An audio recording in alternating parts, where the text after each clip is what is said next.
बिस्मिल्लाहिर्रहमानिर्रहीम। अस्सलामु अलैकुम dear students, I am professor Waqar Ali.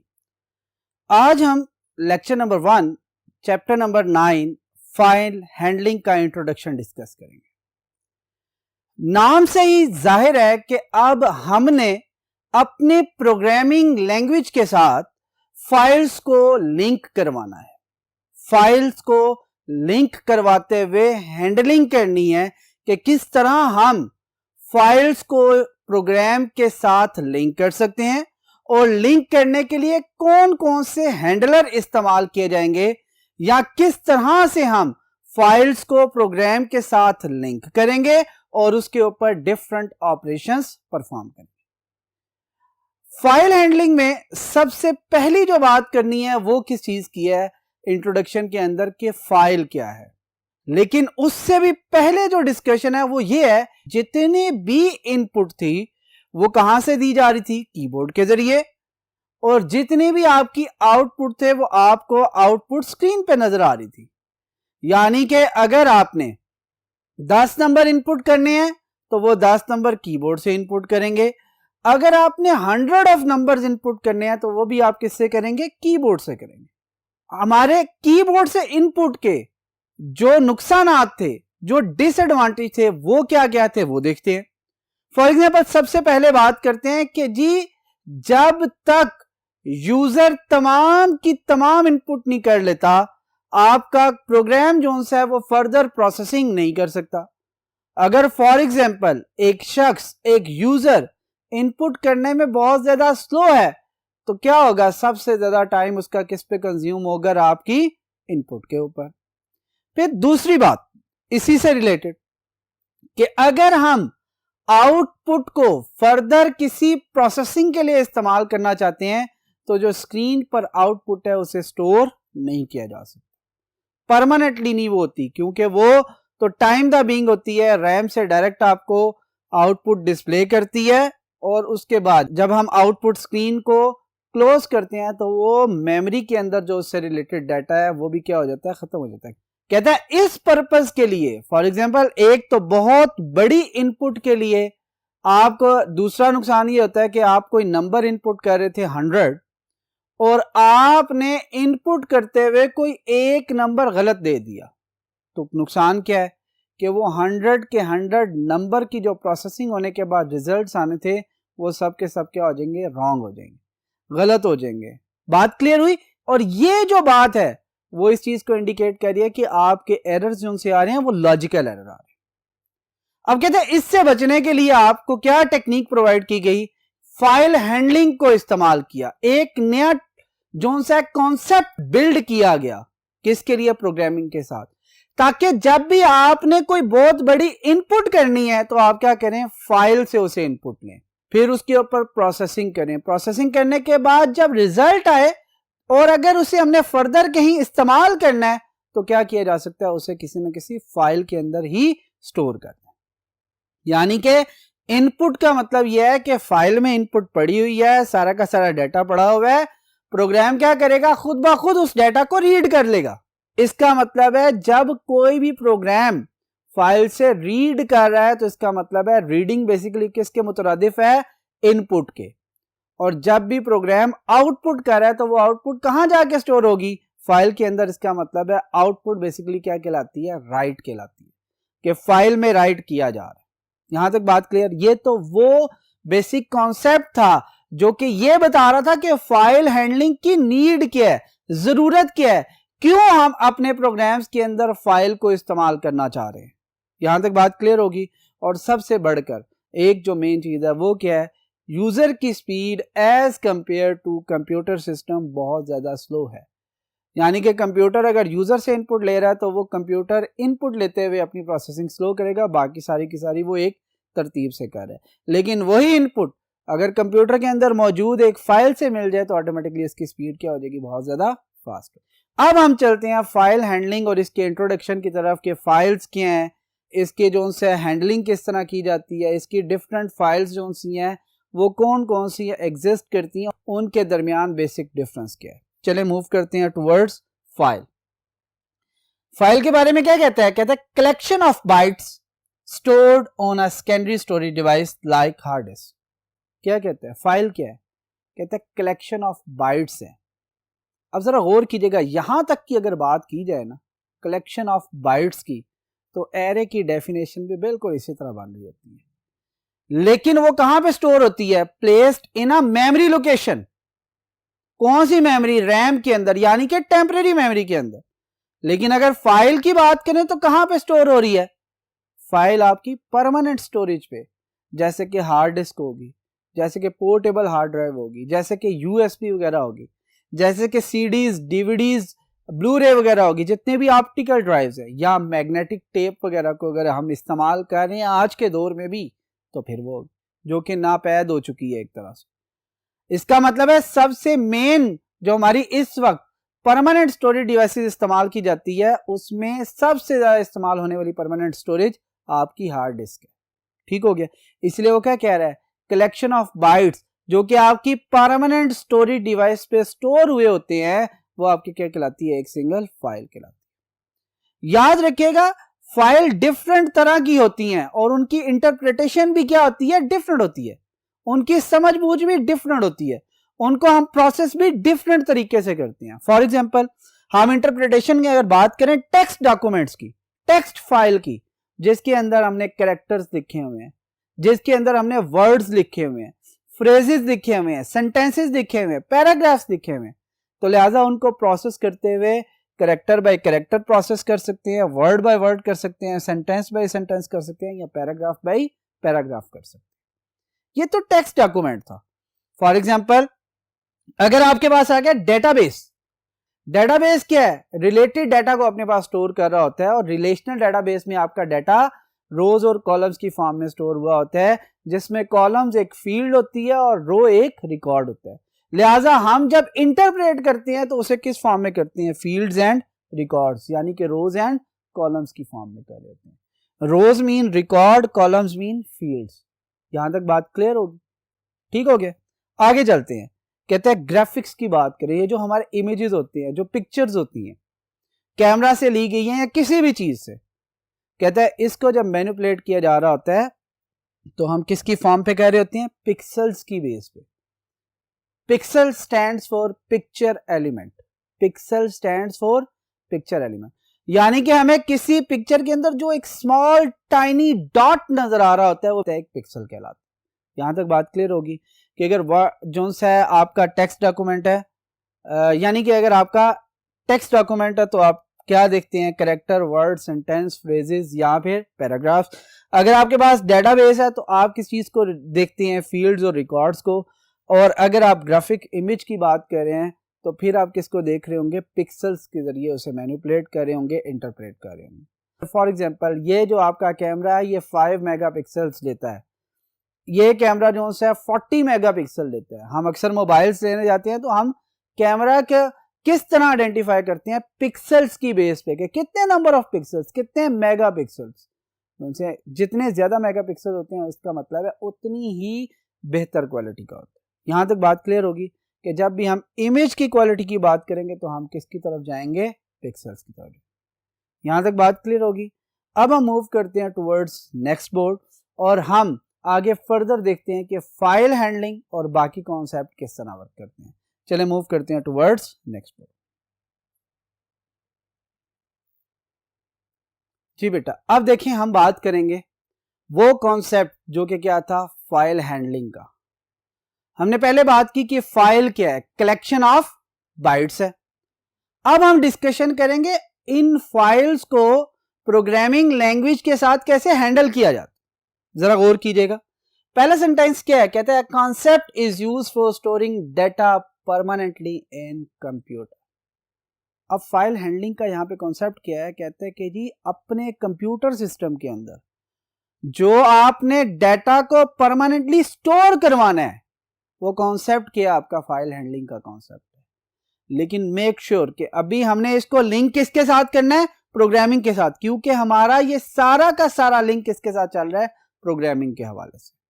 ठीक हो गया, यानी कि आपका प्रोग्राम किसी भी आउटपुट को परमानेंटली कैसे स्टोर करता है, या जो परमानेंट स्टोर हुई हुई फाइल में डाटा है उसे कैसे रीड करता है, ये क्या कहलाता है, आपका फाइल हैंडलिंग कहलाता है। आगे देखिए उसने क्या किया, कहता है दो मैकेनिज्म ये प्रोवाइड कर रहा होता है। कैसे, कहता है write output of a program in file, यानी कि प्रोग्राम की जो आउटपुट आ रही है उसे किस तरह एक फाइल के अंदर स्टोर करना है, राइट करना है, ये क्या एक मैकेनिज्म है, किस चीज का, फाइल हैंडलिंग का। दूसरा क्या है, कहता है read input for program from file, यानी कि प्रोग्राम को जो इनपुट चाहिए वो उसने किस तरह से रीड करनी है किसी फाइल में से। यहां पे एक बात मैं आज आपको बता दूं, बहुत इंपॉर्टेंट है। कहता है जब भी हम किसी फाइल की बात करेंगे तो उसके ऊपर दो ही ऑपरेशन परफॉर्म किए जा सकते हैं। एक, उसमें से रीड किया जा सकता है कि क्या पढ़ा होगा, दूसरा राइट किया जा सकता है। आप अगर डेली रूटीन में भी देखें तो हम फाइल्स किस लिए ओपन करते हैं, उसे पढ़ने के लिए, रीड करने के लिए, या उसमें कुछ लिखने के लिए। इसके अलावा फाइल्स के ऊपर कोई तीसरा ऑपरेशन परफॉर्म नहीं होता। बात क्लियर हो रही है। अब आप सोचें कि जी हम जो कट करते हैं, कॉपी करते हैं, पेस्ट करते हैं, याद रखें ये फाइल के सिर्फ फंक्शन नहीं है। आप किसी भी किस्म की जो से ऑपरेशन है उनमें कट, कॉपी, पेस्ट कर सकते हैं, ये सिर्फ फाइल्स के ऊपर एप्लीकेबल नहीं है। लिहाजा फाइल्स के सिर्फ दो ही मेन ऑपरेशन है, read from a file and right into a file. बात क्लियर होगी जी। आगे कहता है फिर ऑपरेशन कौन कौन से इन्वॉल्व होते हैं।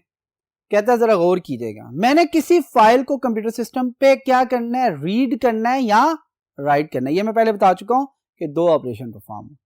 मुझे क्या करना पड़ेगा, सबसे पहले उस फाइल को ओपन करना पड़ेगा, यानी कि जब तक मैं फाइल को ओपन नहीं करूंगा तब तक मैं ना तो कुछ फाइल से रीड कर सकता हूं और ना ही कुछ फाइल के अंदर राइट कर सकता हूं।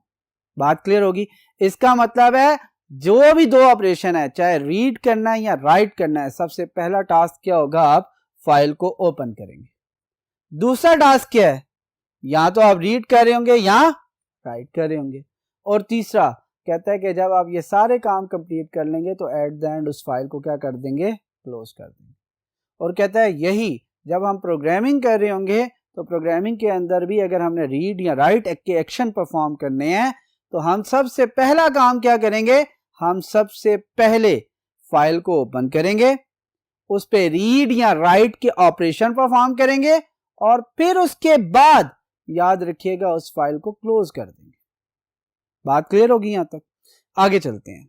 कहता है टाइप्स ऑफ फाइल्स की बात करते हैं। कहता है हमारे पास दो तरह की मेन फाइल्स हैं जिनके साथ हम लिंक कर रहे होंगे, जिनके साथ हम प्रोग्रामिंग ज्यादा परफॉर्म कर रहे होंगे।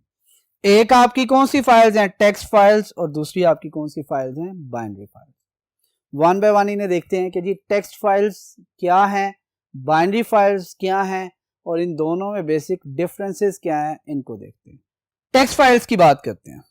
कहता है स्ट्रीम ऑफ कैरेक्टर्स क्या है, फाइल तो हम पहले बात कर चुके हैं कि क्या है, कलेक्शन ऑफ बाइट्स है। यहां पर क्या कह रहा है, स्ट्रीम। स्ट्रीम भी बेसिकली कलेक्शन को ही कहते हैं, no problem. Stream of characters process sequentially. पहली बात आई, क्या कहता है, एक ऐसी स्ट्रीम जिसको प्रोसेस किस तरह किया जाए, एक सीक्वेंस में किया जा रहा हो, वो क्या कहलाती है, आपकी टेक्स्ट फाइल कहलाती है। उसके बाद इसके अलावा भी एक और उसने कंस्ट्रेंट अप्लाई किया हुआ है, वो क्या कहता है, and in forward direction. And in forward direction. अब जरा गौर कीजिएगा, एग्जांपल यहां पे देते, मैं कहता हूं 1 2 3 4 एंड 5 ये लिखे हुए। कहता है सीक्वेंस का क्या मतलब है, यहां से इस साइड पे मूव करें या यहां से इस साइड पे मूव करें। बात क्लियर हुई। ये दो तरह की हमारे पास सीक्वेंस है। आप क्या कर सकते हैं, फॉरवर्ड, और ये क्या है, बैकवर्ड। ये दोनों सीक्वेंस हमारे पास मौजूद है।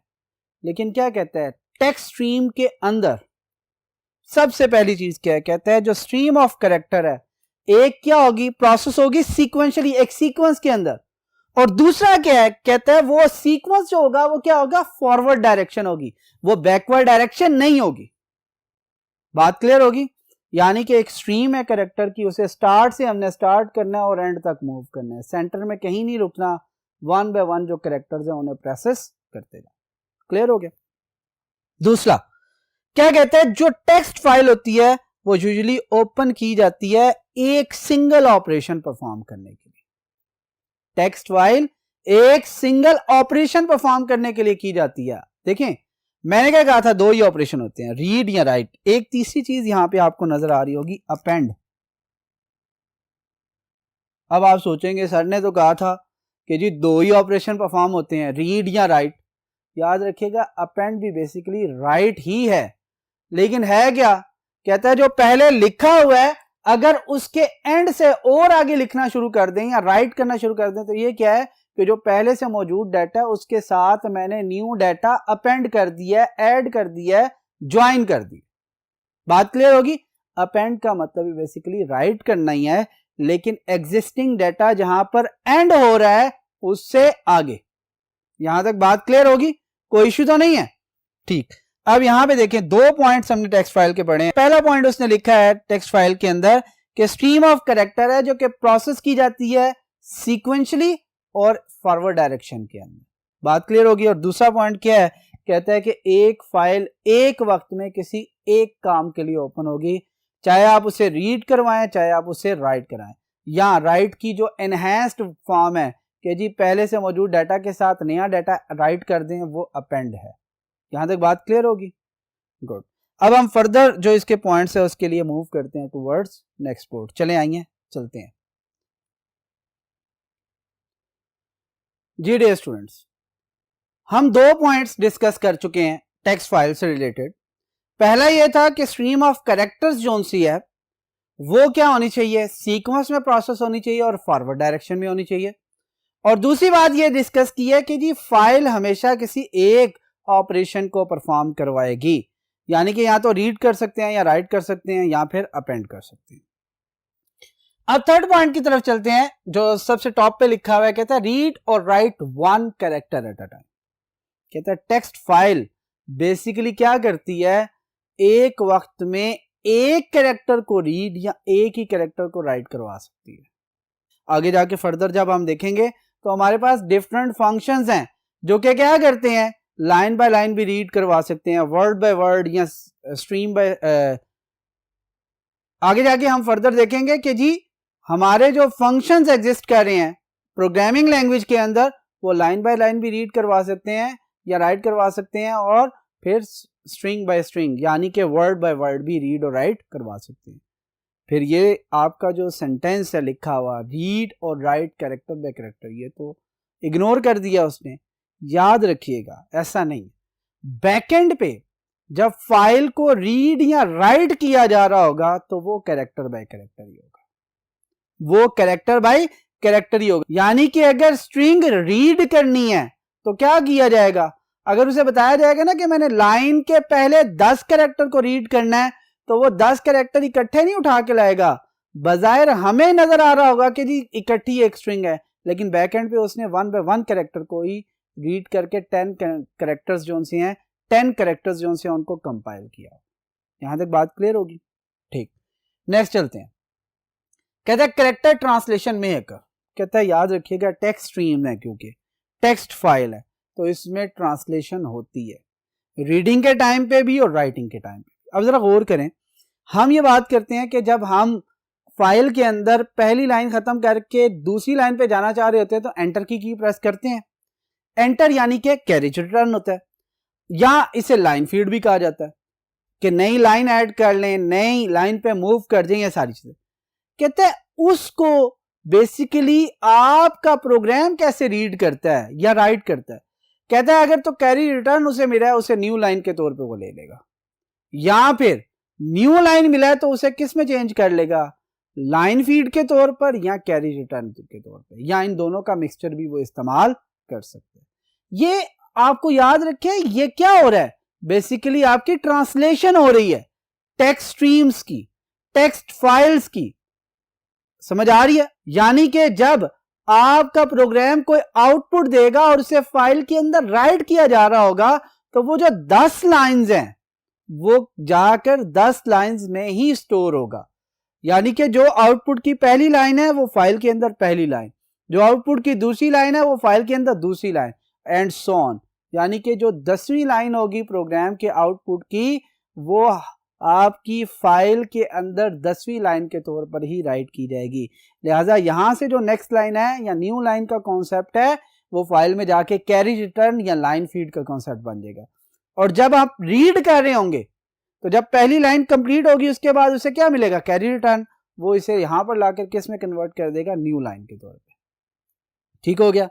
अब हम चलते हैं बाइनरी फाइल्स की तरफ। सेकंड जो फाइल क्या कहता है, कहता है कलेक्शन ऑफ बाइट्स है। वहां पे क्या कहा था, कलेक्शन ऑफ कैरेक्टर्स है। ठीक है, यहां पे क्या बात कर रहे हैं, कलेक्शन ऑफ बाइट्स है। और याद रखें जब हम बाइट का वर्ड यूज करते हैं ना तो अक्सर हम हर तरह की मेमोरी की स्टोरेज की जो बात कर रहे होते हैं वो बाइट्स में कर रहे होते हैं। फॉर एग्जांपल कितने जीबी की रैम है आपके पास, यार मेरे पास तो 8 जीबी की रैम लगी हुई है, गीगा बाइट्स। ठीक हो गया।